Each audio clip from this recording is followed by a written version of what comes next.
दिया हमने बाबा, हाथ तुम्हारे हाथों में, हाथों में।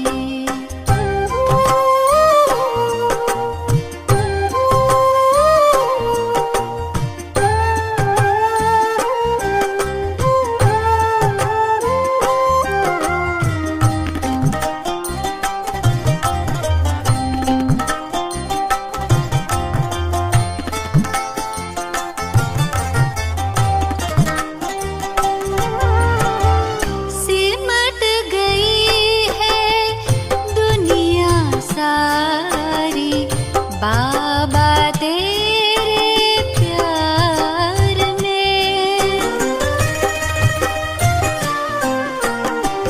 सिमट गई है दुनिया सारी बाबा तेरे प्यार में।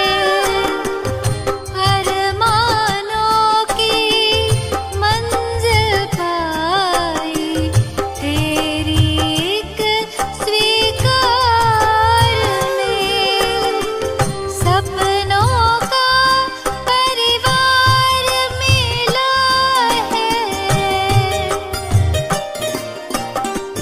सपनों का परिवार मिला है। तेरे प्यारे नातों में, तेरे प्यारे नातों में दे दिया हमने बाबा, हाथ तुम्हारे हाथों में, हाथों में।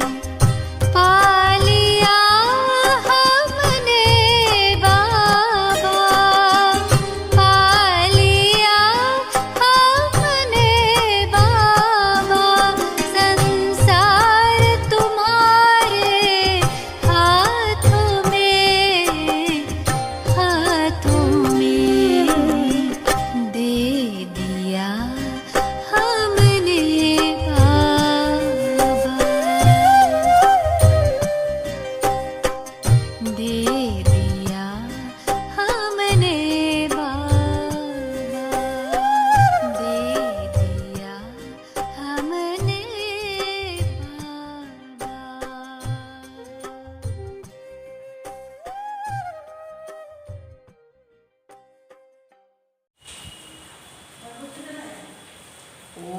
ओम शांति।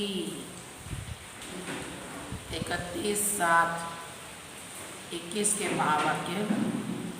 प्रातः मुरली बाप दादा मधुबन।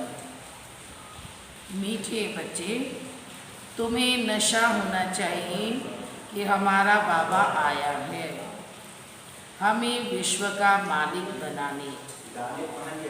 हम उनके सन्मुख बैठे हैं। प्रश्न, कर्मों की गुह्य गति को जानने वाले कौन सा पुरुषार्थ अवश्य करेंगे? उत्तर, याद में रहने का, क्योंकि उन्हें पता है कि याद से ही पुराने हिसाब किताब चुकतू होने हैं। वे जानते हैं कि आत्मा अगर पुराने हिसाब किताब कर्म हो चुकतू नहीं करेगी तो उसे सजा खानी पड़ेगी और पद भी भ्रष्ट हो जाएगा। पुनर्जन्म भी ऐसा होगा। ओम शांति। बच्चों को अपार खुशी का पारा चढ़ता है जब देखते हो बाप दादा सन्मुख आए हैं। और यह भी बच्चे जानते हैं कि 5000 वर्ष के बाद फिर से शिव बाबा ब्रह्मा तन में आया हुआ है। क्या करने?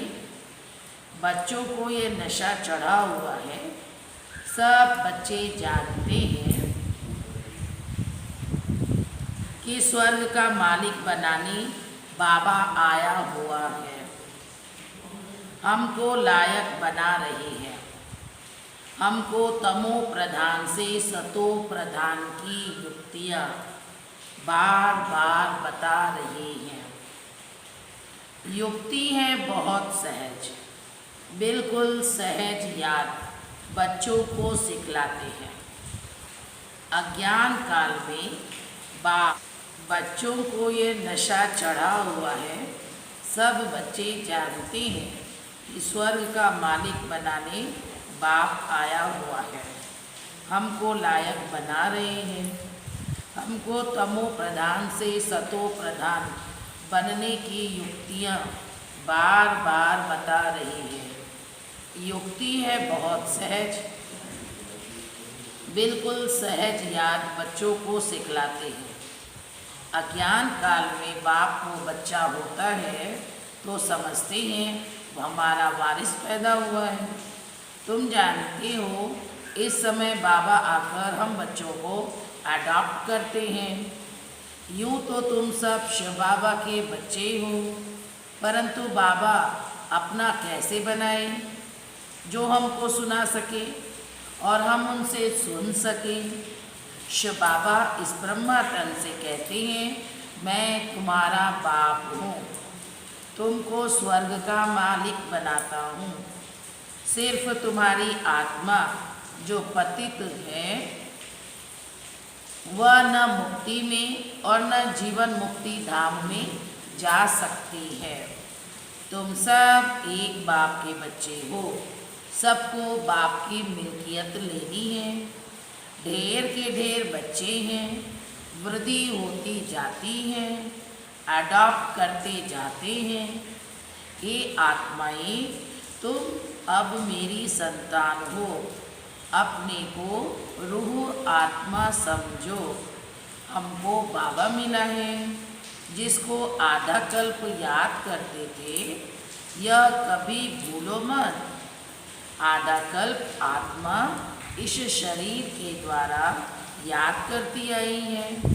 हे पतित पावन, हे दुख हरता सुख करता, क्योंकि रावण राज्य है ना। बल जो अभी समझते हैं कि हम बहुत सुखी हैं, हमको इतने पदम हैं, इतने मील्स हैं, कारखाने आदि हैं, यह सब अल्पकाल के लिए है।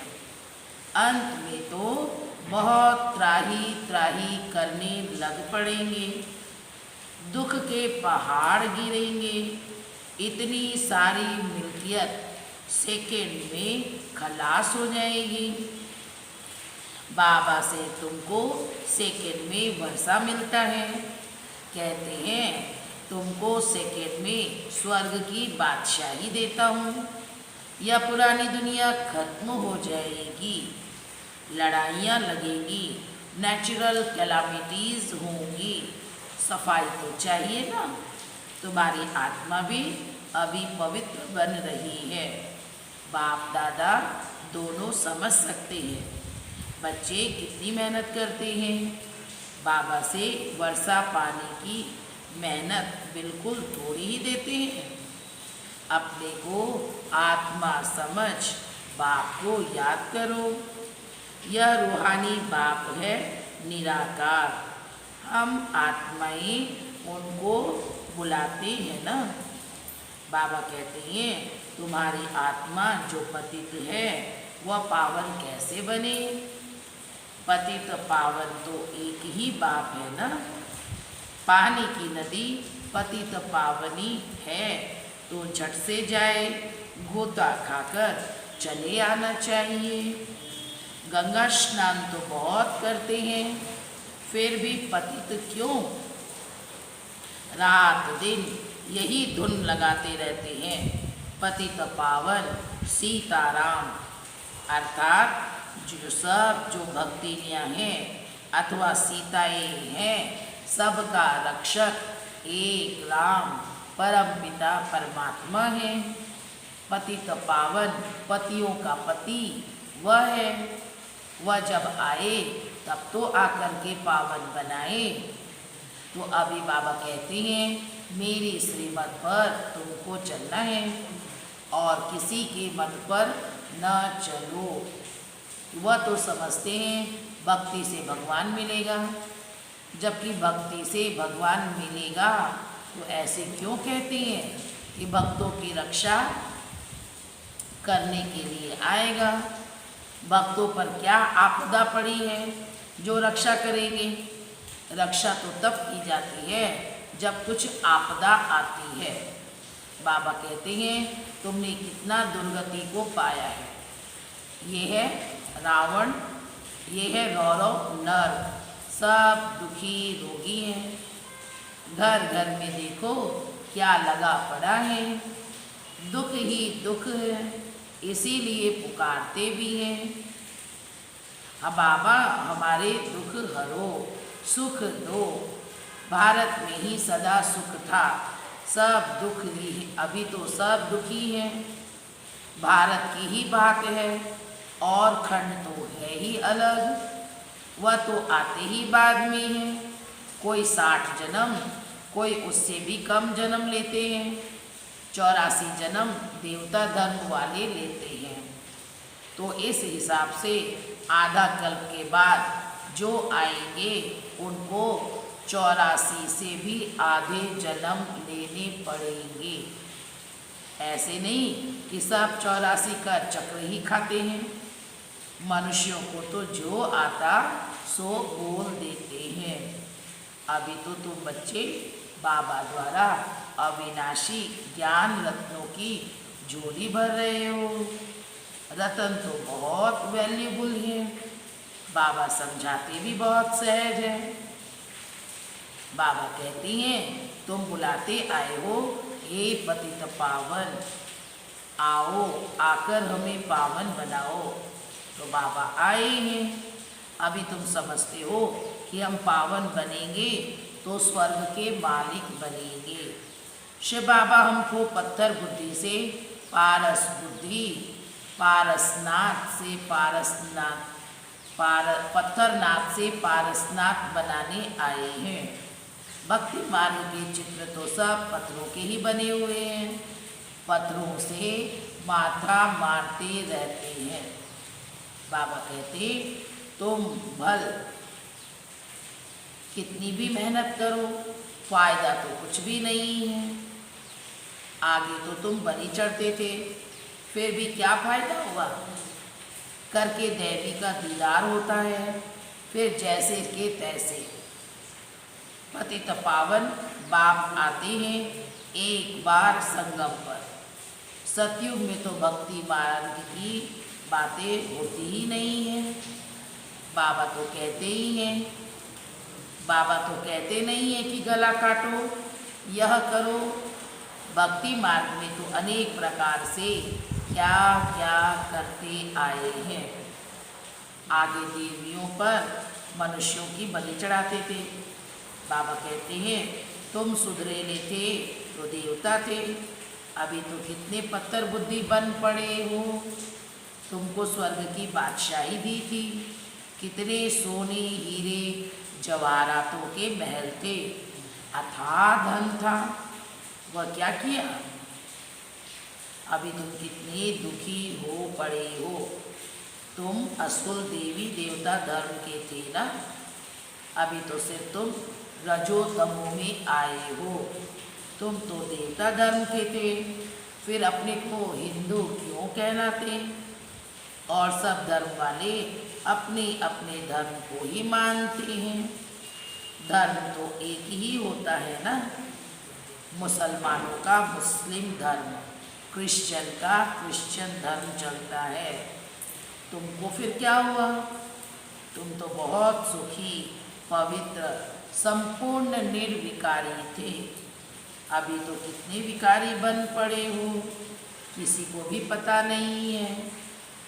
बरोबर हम संपूर्ण निर्विकारी थे, फिर संपूर्ण विकारी कैसे बने। 84 जन्म लेते सतो रजो तमो बने हैं, अभी तो बिल्कुल ही तमो प्रधान पतित हैं। सतयुग से लेकर के जरूर आना, कलयुग जरूर आना है। सब धर्मों को सतो रजो तमो में आना ही है, वृद्धि को पाना है। तुम भी झाड़ में हो ना, झाड़ में देखो अंत में ब्रह्मा खड़ा है। झाड़ के ऊपर चोटी में ब्रह्मा ही 84 जन्म ले आकर के अंत में खड़ा है। तुम भी जो नीचे ब्राह्मण बैठे हो वही फिर अंत में पतित शूद्र बने हो, फिर नीचे राजयोग सीख रहे हो। तुम भी शूद्र थे, अभी ब्राह्मण बने हो, तो यह बड़ी समझने की बातें हैं। अभी झाड़ में बहुत अच्छी समझानी है। अभी तुम राजयोग की तपस्या कर रहे हो, तुम्हारा यादगार भी खड़ा है। यह चैतन्य दिलवाड़ा मंदिर है, वह तो जड़ है। सतयुग में ये नहीं था। इस समय तुम अपना यादगार देखते हो, तुम प्रैक्टिकल में सच्चे सच्चे दिलवाड़ा मंदिर में चैतन्य में बैठे हो। स्वर्ग की स्थापना हो रही है, फिर स्वर्ग में आएंगे तो यह मंदिर आदि कुछ भी नहीं होंगे। ये मम्मा बाबा और हम बच्चे बैठे हुए हैं, हूबहू ये हमारा ही यादगार मंदिर है। नाम भी रखा है मधुबन चैतन्य दिलवाड़ा मंदिर। फिर जब भक्ति मार्ग शुरू होगा तो फिर यह मंदिर बनाएंगे। बाबा ने तुमको बहुत धनवान बनाया था, तो तुम ही फिर उनका मंदिर बनाते हो। शिव का मंदिर एक नहीं है, सब बनाते हैं यथा योग्य यथा शक्ति। तुम जानते हो हम पूज्य थे, फिर द्वापर में पुजारी बने हैं। शिव बाबा जो इतना शाहूकार बनाते हैं भक्ति में, फिर तुम उनका यादगार मंदिर बनाएंगे। इन बातों को अभी तुम जानते हो, तो अभी पुरुषार्थ कर फिर राजाओं का राजा बनना चाहिए। सतयुग को कहा जाता है महाराज, सतयुग में कहा जाता है महाराजाएं, त्रेता में कहा जाता है राजा। फिर दुनिया पतित बनती है, तो महाराजाएं भी पतित, राजाएं भी पतित होते हैं। वह निर्विकारी महाराजाओं का मंदिर बना करके पूजते हैं। पहले पहले शिव का मंदिर बनाते हैं, फिर देवताओं का मंदिर बनाते हैं, खुद ही मंदिर बना करके पूजते हैं। 84 जन्म तो भोगेंगे ना।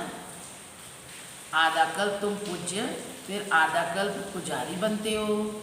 मनुष्य तो फिर समझते हैं भगवान आपे ही पूज्य, आपे ही पुजारी, सब कुछ आपे ही देते हैं, आपे ही छीन लेते हैं।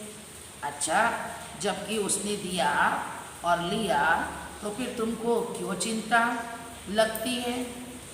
तुम तो ट्रस्टी हो गए ना, फिर रोने की भी क्या दरकार है? बाबा बैठ आत्माओं को समझाते हैं। अब तुम आत्माभिमानी बनते हो। नंबर 1, कोई तो बिल्कुल ही बाबा को याद करते ही नहीं है, देही अभिमानी रहते ही नहीं है। यहाँ कितना समझाया जाता है, अरे तुम आत्मा हो, परमात्मा तुमको पढ़ाते हैं, आत्मा में ही संस्कार रहते हैं, आत्मा ही बैरिस्टर आदि बनती है, आत्मा मजिस्ट्रेट बनती है। कल क्या बनेंगे? अगर आत्मा बाप को अच्छी रीति याद करती रहेगी तो फिर अमरलोक में जाकर जन्म लेंगी, मृत्यु लोक में तो फिर दूसरा जन्म नहीं लेंगे। अगर कुछ हिसाब किताब रहा हुआ होगा तो सजा खानी पड़ेगी, कर्म भोग चुकतू करना होगा, कर्म भोग करके चुकतू करना होगा, फिर पद भी उच्च नहीं मिलेगा।